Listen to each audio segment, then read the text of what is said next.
हम ये चाहते हैं कि संयुक्त राष्ट्र इसमें दखल दे, अपनी सेना भेजे। अगर आप नहीं जग सकते, या तो हम कहेंगे जाग जाओ, उठ पड़ो, अब इस निद्रा को छोड़ दो, जिस तरह हो जन्म ले, इन जालमों की नस को तोड़ दो। और अगर तुम ऐसा नहीं कर सकते तो एक काम तो करो, संयुक्त राष्ट्र बंद कर दो। या तो न्याय करो या फिर अन्याय की कुर्सी पे बैठना बंद करो। तो एक राष्ट्र बनाओ ना वहां, वो हिंदू राष्ट्र घोषित करो। ये तो शुरुआत है प्यारे, वेट एंड वॉच। आज जो नहीं जग रहे हैं ना, आज जो सेकुलर बने हुए हैं, उन्हें तब समझ में आएगी जब पूरे भारत पे ही दावा ठोक दिया जाएगा कि भारत हमारा है। हमने यूएन को लेटर ये लिखा है सनातन न्यास फाउंडेशन की तरफ से। यूएन की रचना, निर्माण इसलिए हुआ कि पूरे विश्व में कहीं भी अगर मानवता पर आपत्ति आएगी, विपत्ति आएगी, कोई संहार करेगा, तो यूएन उसके लिए खड़ा होगा, संयुक्त राष्ट्र। परंतु दुर्भाग्य से संयुक्त राष्ट्र इस समय मौन है।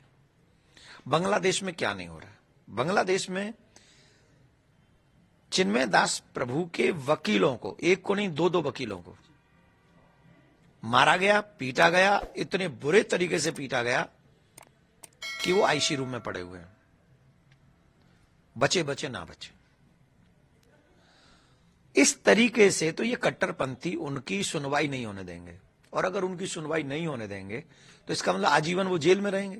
उन्हें आप प्रताड़ित करोगे, जो दवाई देने गए, भोजन देने गए, वो अरेस्ट कर लिए गए। तो हम ये चाहते हैं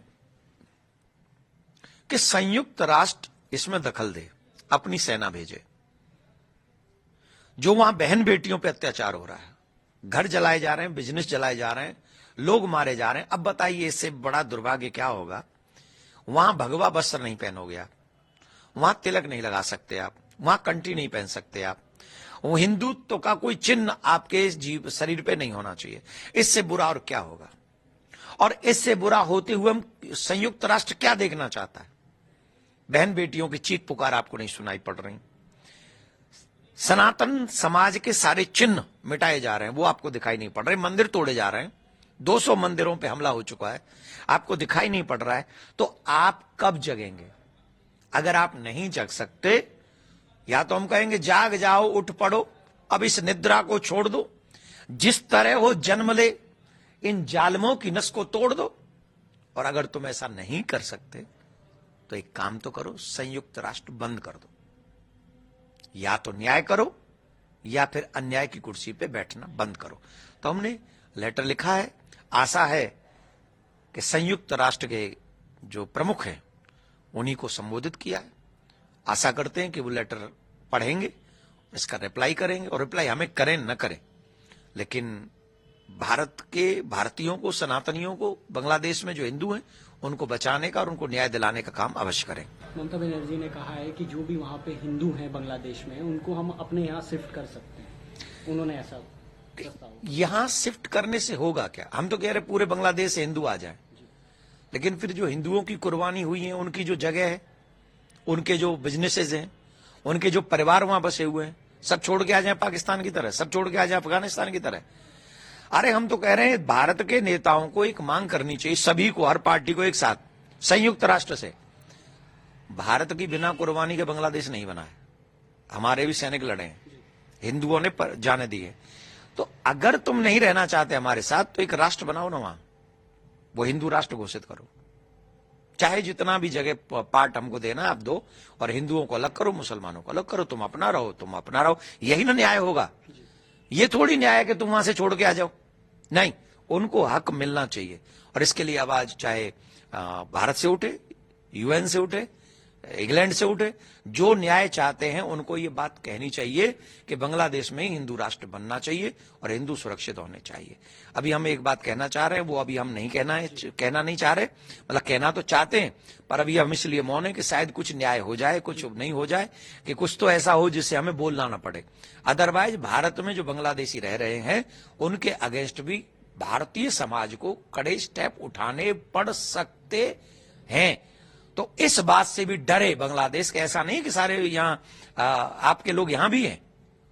उस दिन से डरना जिस दिन हिंदू जाग गया और ढूंढेगा बांग्लादेशियों को। फिर वो हम चाहते नहीं। तो अभी हम यही कह रहे हैं कि न्याय दो, उन लोगों के साथ न्याय करो। धन्यवाद। सनातन बोर्ड के लिए महाराज जी किस तरीके से आगे काम बढ़ रहा है और इम्प्लीमेंट कैसे होगा सनातन बोर्ड का? देखिए, अभी सनातन बोर्ड पे बहुत अच्छा हो गया कि आज जन जन पे ये बातें हो रही है। अब मैं जहां भी जा रहा हूं, मुझे आज तक किसी मुहिम में इतना समर्थन हर जगह मिलता है, हर चीज पे इतना समर्थन मुझे किसी मुहिम में नहीं मिला जितना सनातन बोर्ड पे। सब लोग एक मत हैं, बड़े बड़े विद्वान, शंकराचार्य, महामंडलेश्वर, बड़े बड़े लोग एक स्वर में कह रहे हैं सनातन बोर्ड होना चाहिए। अगर वक्फ बोर्ड है आजादी के बाद से ही, तो 75 साल 78 साल हमको आजाद हुए हो गए और अभी तक सनातन बोर्ड नहीं है। और हमारी सरकारी हमारे मंदिरों को बैठी हो उनको लेके, उनकी व्यवस्थाएं सब चरमरा रही हैं। तभी तो पशुओं की चर्बी खाने को मिली हमें और हमारे भगवान को। तो इसलिए सभी सनातनी चाहते हैं सनातन बोर्ड बने, और हम आशा करते हैं कि सनातन बोर्ड बनेगा और एक नया सूर्य उगेगा और सनातन सुरक्षित होगा। वह जिस तरीके से दावा कर रहा है, अब स्कूल और कॉलेजेस में भी, बनारस के भी कॉलेज में दावा कर दिया और अनेकों जगह वफ का दावा है, तो इसको किस तरीके से महाराज जी आप देख रहे हैं वफ के दावे? ये तो शुरुआत है प्यारे, वेट एंड वॉच। आज जो नहीं जग रहे हैं ना, आज जो सेकुलर बने हुए हैं, उन्हें तब समझ में आएगी जब पूरे भारत पे ही दावा ठोक दिया जाएगा कि भारत हमारा है। मेन तो यही सवाल है कि हम लोग सेकुलर बने हैं और सेकुलर बनने तो इसीलिए अपने देश को बचाओ, पहले देश को बचाओ, देश के साथ खड़े हो, और किसी भी संस्था को इतना बड़ा अधिकार मत दो कि वो तुम्हारे देश पे ही दावा ठोक दे। सनातन बोर्ड बनाइए, मंदिरों को स्वतंत्र कीजिए, भारतीय संस्कृति को आगे बढ़ाइए, सनातन को आगे बढ़ाइए।